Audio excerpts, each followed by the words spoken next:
Good morning. আজকে হচ্ছে দীঘাতে আমাদের ডে 2। সকাল 10টা বাজে আমরা ঘুম থেকে উঠেছি।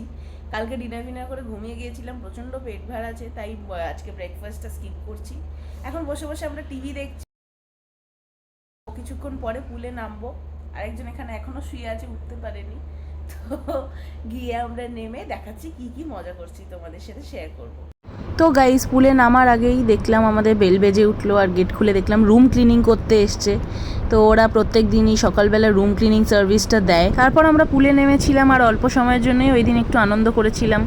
তারপর চলে গেলাম রুমে। খিদে পেয়েছে, তো আমরা খাবার অর্ডার করেছি। তো আজকে আর কোনো অন্য আইটেম অর্ডার করে না, আজকে একটু বাঙালিয়ানা খাবার অর্ডার করেছি। তো দেখো, তোমাদের দেখাচ্ছি কী কী খাবার অর্ডার করেছি। তো এই যে খাবার দেখতে পাচ্ছ তোমরা, এই যে খাবারটা আমরা একটু পেপার পেতে একটুখানি গুছিয়ে নিয়েছি রিল্যাক্স করে খাবো বলে। এই যে দেখো, লম্বা লাল চালের দেরাদুন রাইস, এটা হচ্ছে ডাল,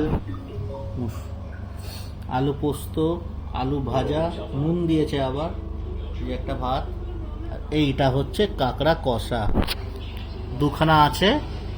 উফ, চলো আমরা খাওয়াটা এনজয় করি, পরের একটা ব্লগে আবার তোমাদের সাথে দেখা হচ্ছে।